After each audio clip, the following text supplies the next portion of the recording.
Hey guys, and thanks for checking out my tutorial video. Today we're going to look at wrap theory and an easy way to break down complicated neck wraps and body wraps using just a simple bit of math. I like to call it wrap math. So today for the tutorial we're going to talk about wrap theory.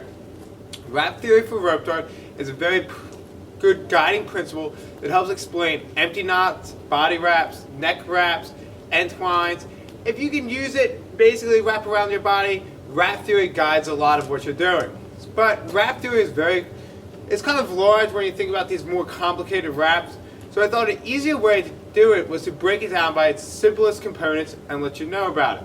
The best way I know about teaching it is by assigning values to each time this piece prop goes around your body.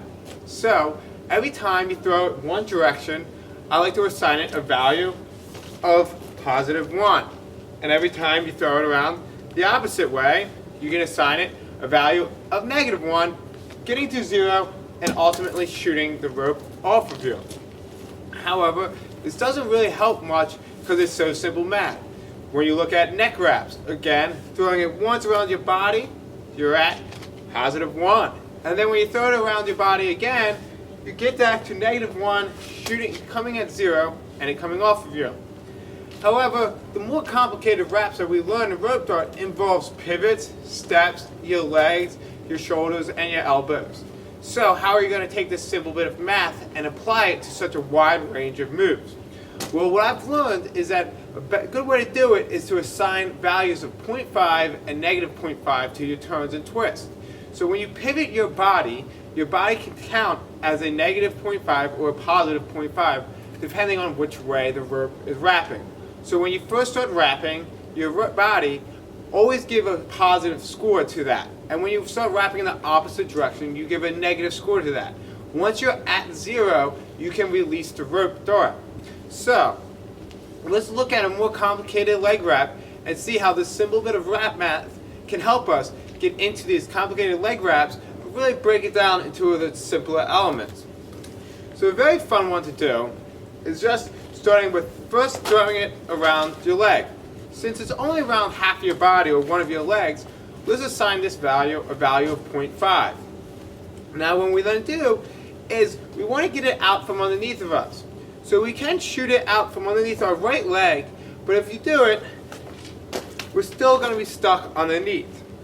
However, when we start accounting for wrap theory and practicing your body and giving values of 0.5 and -0.5, we're going to start appreciating the minor nuances in getting out of more complicated wraps.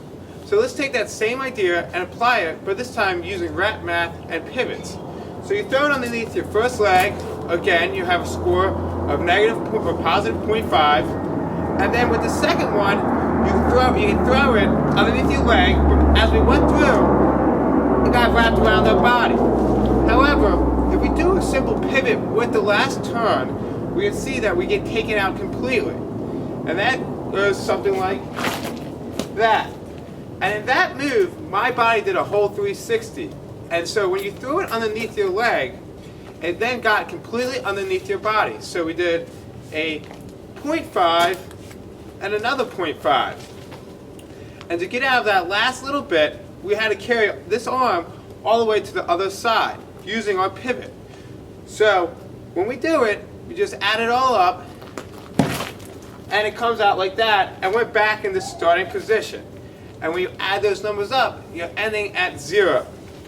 Now when you get into more complicated body wraps, such as a simple body wrap with 2 leg lifts, here you are at a score of 1. Then you throw it underneath your leg, and you're at a score again of 0.5. But since this time we started at a score of 1, we don't need to do the pivot. All we have to do is lift our last leg up, and it all comes back to 0. And again, once we're at this 0 number, we don't need to worry about the wrap coming off of us and on of us, because it's just going to slide right off. You've matched all the wraps. Now, wrap theory is great, and it is really awesome, especially when you learn more complicated dragon wraps. It comes smoothly off of you, except if you have a hoodie. So what I want to do is teach you in this tutorial all that math that adds up and how it can be simply broken down. One of people's personal favorites, and my personal favorite, is known as the Bronco Bucks back. This involves one leg wrap and then into another leg wrap. This time, you're going to do a quick pivot. And this pivot also is important for changing the direction of the rope. So here we are in this position. Now, spin around, and with it still spinning in this opposite, you can grab it with your foot and throw it out. That still adds all the theories of wrap math. You threw it underneath one leg, which is 0.5, underneath the other leg, which is negative 0.5. You did a spin, and then you shot it out, with the whole shoe going behind your back, ending that wrap again at 0. Now, if you have any more questions about this, please message me. I try to answer pretty promptly. Again, Jim James Prop Manipulation, and thank you very much for watching my video.